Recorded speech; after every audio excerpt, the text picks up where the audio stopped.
Honestly, I hate any like rules for dating because they're usually like centered on men, or they're centered on marriage. They're centered on like, if you do this thing, you're going to get this thing without even questioning the thing itself. So thank you for bringing up this book because my mom read this book, and most mothers, a lot of Gen Xers had moms who were reading this book, especially if they were like single moms trying to get back out in the dating world.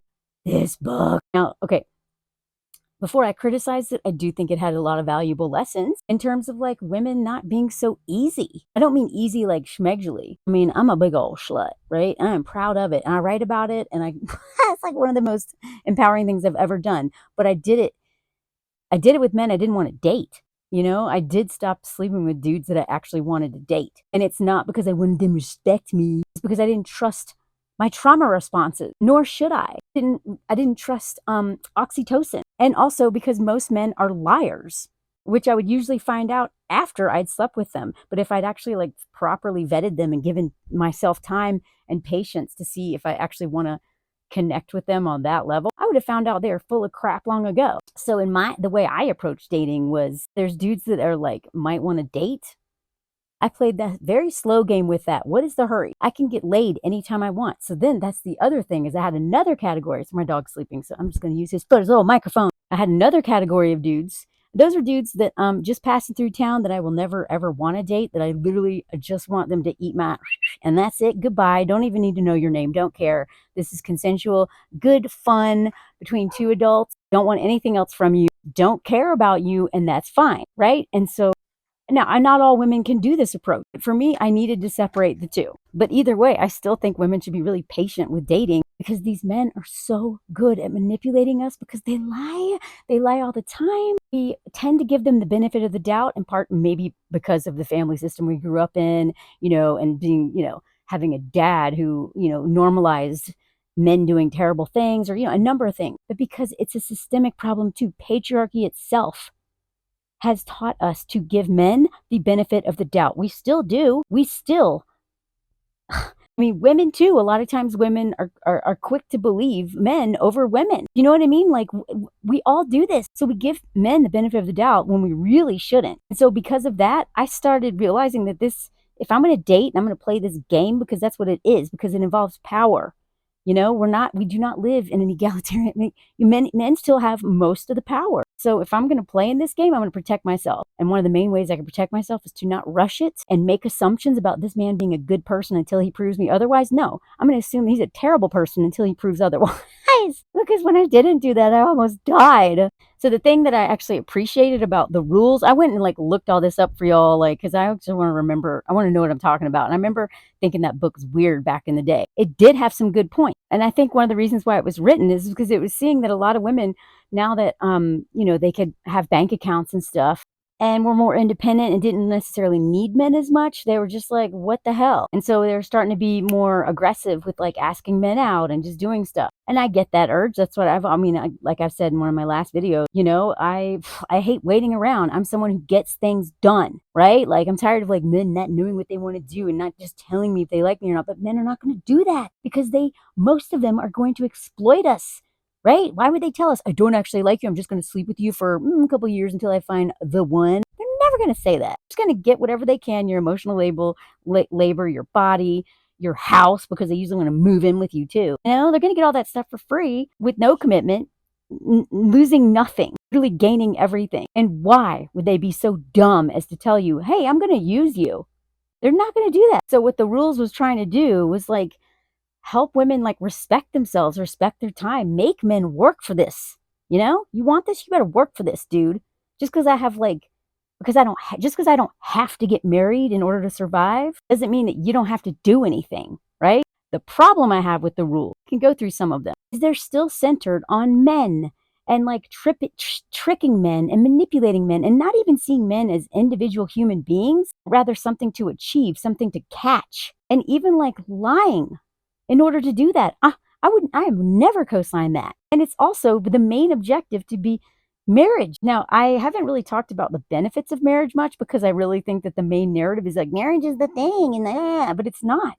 Most women are trapped in marriages where the men aren't doing jack. So I actually am glad that women are tapping out and staying single, because a lot of us are losing ourselves with men. I certainly did. I'm not in my marriage. I don't, because I'm in a partnership with a man who doesn't want me to center him, who actually adds value to my life, who I've actually grown a ton with, instead of like either, flatline or gone backwards with. Most men pulled me backwards because they're exhausting, because they're parasites, vampire, and they wear you down. So you don't even know what you want anymore, and you don't even have the energy to pursue it. But I think in general, yeah, women should stop having that as like the goal. If it's okay to want that, but if it's that or nothing, you got a problem. That means you would rather be with a terrible man just because he puts a ring on it than to be alone. And will never co-sign that. I think as someone who was single until I was 42 and dated very rarely during those 42 years, mostly I was just celibate.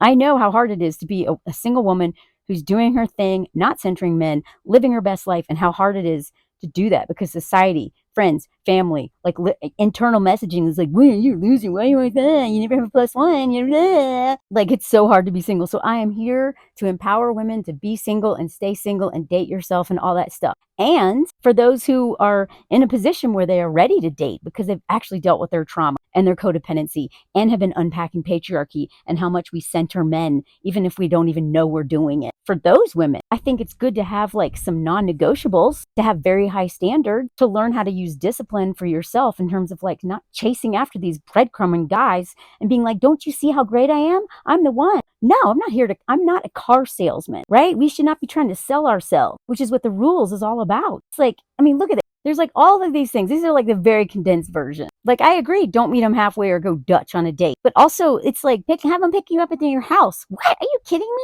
I do not want this person knowing where I live. No way. But yeah, he's coming to my neighborhood. I learned that the hard way when I lived in LA. So many times, these dudes would be like, hey, you want to meet at this really cool bar right now? And then I'd go out and meet them out. And then after the date, they were like, okay, I'm going home. And they literally walked across the street and into their building.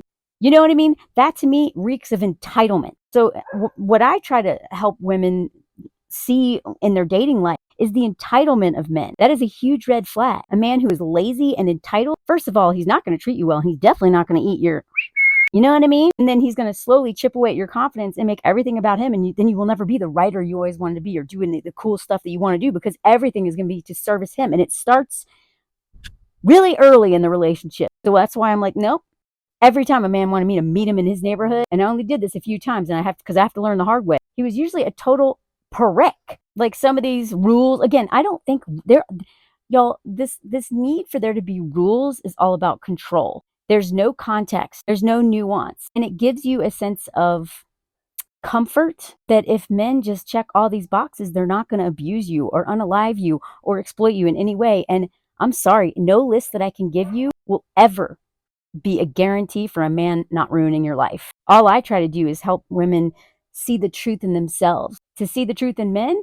To, if they're saying this and they're doing this is actually probably what they're doing, especially for young women who don't have experience with so many terrible men like I do. But I also am here to help women find community of friends that will help them put a microphone to their intuition when they're, the oxytocin is kicking in, or their trauma responses, or their daddy issues, and the father wound is all like, no, he's cool, go get him, because we can't do this alone. We really can't be dating without the help of community and friends. As much as I have worked on my intuition and try to trust myself, there are moments where I have blank spots, and if I don't have someone to help me see the truth in myself, still, even in marriage, the only way I haven't blown up my marriage is because I'm doing EMDR and IFS, and I have a bunch of friends who call me on my crap so that I don't like blow up this marriage because of what my ex did to me.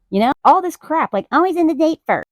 Why? Like, this is too much to keep. This is stressful. Stop dating him if he doesn't buy you a romantic gift for your birthday or Valentine's Day. Like, I'm sorry, y'all. I am an outdoorsy person. Like, this thing went into like teddy bears and flowers. Like, some of the most romantic stuff my husband has done for me, no one else would find romantic.